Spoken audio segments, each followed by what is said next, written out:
Hi everyone, this is Professor Benjamin, and you have made it through week 3 of this course. So remember, it's a 10-week course, so you're almost halfway there.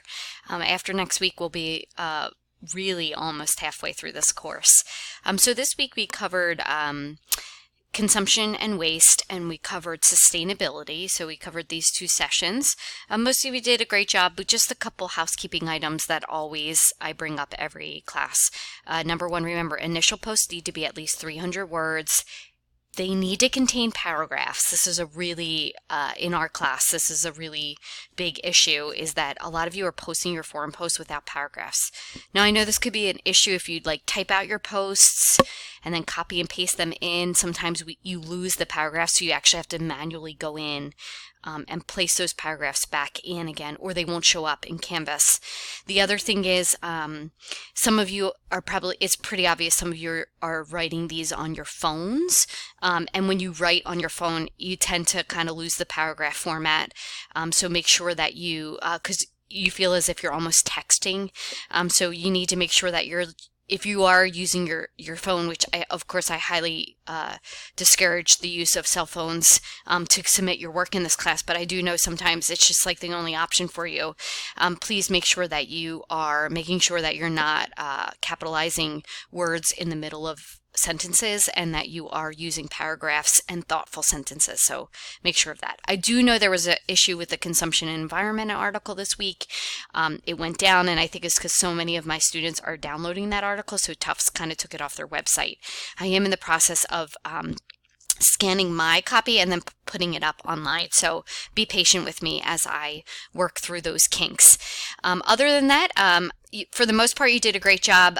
Students answered the questions in a thoughtful and a factual manner. Please make sure you are doing that as well. So initial posts need to be at least 300 words, paragraphs, and continue to have that factual basis in there. So a lot of you, like on the IKEA question, wrote, yeah, they're doing stuff that's socially responsible. Because that's what they do. But then there was no kind of factual basis for that, so you have to give like examples of how they're doing that.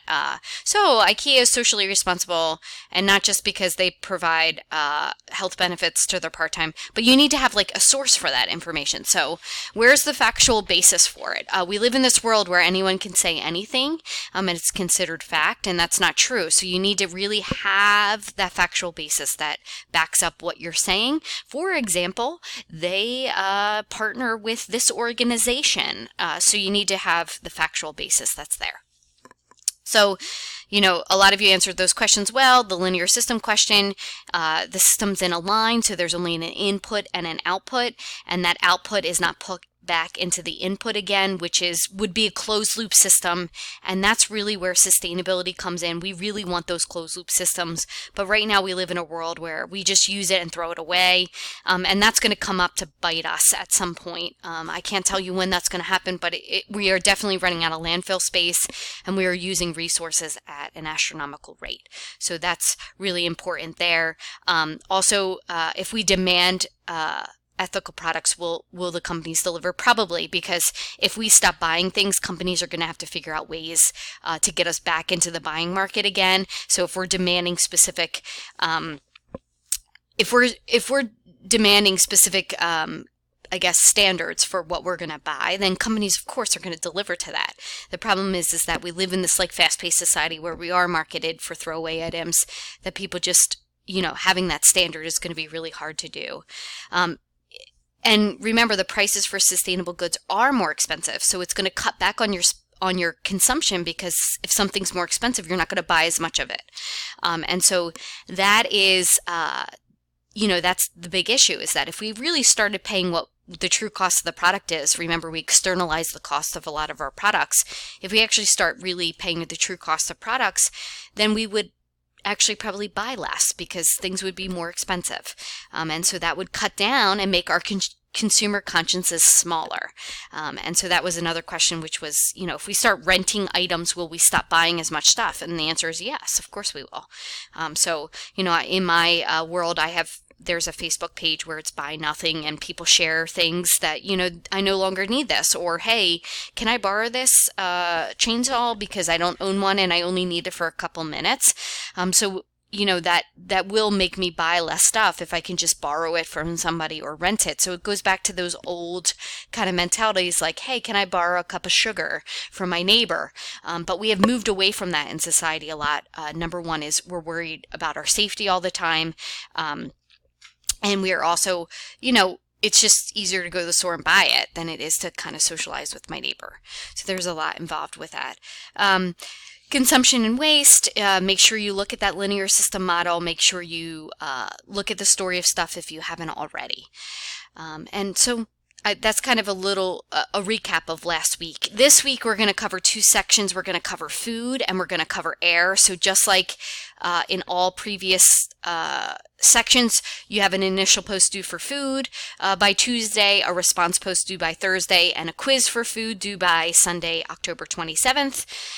For air, you have an initial post due by Tuesday, a response post due by Thursday, and a quiz due by October 27th. So you have all of that due next week. So it's the same model every week, the 2 sessions that are due. Now after next week, we kind of scale back a little bit, but you have your midterm exam. So you will be covering climate change as well as you having your midterm exam. And then after that, you only have 1 session due each week. So we've almost reached the top of that hill, and we'll start sliding down after the first week in November. So take that into account. And so if you can just push forward, that would be great for the next 2 weeks. Remember also, response posts need to be at least 200 words. So I see a lot of students skating on the response posts. They really have to be meaningful. So not, hey, love your post, saw this one thing, and and then your comment is over. You really bring some content to the conversation. Remember, we're trying to mimic what happens in the classroom. This is in an online format, so make sure you pay attention to that. This week, your food session actually requires you to have watched Fed Up. Now, Fed Up, sometimes it comes on Netflix. It's not on Netflix right now. So you're either going to have to rent it or look on for it on an online resource somewhere. I cannot give you those because a lot of them are illegal. So if you have some internal network where you can find that film online, you're more than welcome to do that. I, of course, can't. I have to condone illegally accessing films for your use. Libraries usually have a copy of these films because it's a pretty popular film. It's not like it was. It's not like an old film. It's a brand new film. So. A relatively new film. So make sure you get your hands on Fed Up. It is required for you to answer the forum post questions because they relate to actually the film. So it's really important that you do that. If you don't cite the film, then you're going to lose a significant amount of points for the forum post. And the reason I'm making you watch it now is you're going to have to watch it for the midterm, so you might as well watch it now. So that's that. And air pollution, you'll see there's a lot of questions dealing with indoor and outdoor air pollution. Recycling charges for refrigerators, so there's a lot involved in that session as well. If you look back here, later this week I'm going to send out a walkthrough of the midterm exam. If you look here, here's the review for the midterm exam under the sustainability session. It's really important for you to start preparing for the midterm exam. It is an all-essay midterm exam. You're given the questions ahead of time, so all the questions on the midterm exam are right here on this midterm exam review sheet. So I think it would be in your best interest to start preparing for the midterm exam now. You could type out your answers, and then the midterm exam would only take you about 10 minutes because all you're doing is copying and pasting your answers into the midterm exam portal. So I would start preparing for the midterm exam, especially when you're watching Fed Up. There is a required 200-word answer to a question that relates to the film. So I would have this opened and type out the answer as you're watching the film, and then you already have one of the midterm exam questions answered. So that'll help you as well. As always, remember Tuesday, Thursday, Sunday is our due dates in this course. I will be sending out a midterm exam walkthrough coming up soon. So keep an eye out for that under the announcement section. And as always, if you have any questions, feel free to reach out. And I look forward to your forum posts that are due by Tuesday. Also, don't forget by Sunday, 11:59, you have your consumption quiz, which is due on Chapter 17, Waste of the textbook. Have a great week. Remember, again, if you have any questions, feel free to reach out.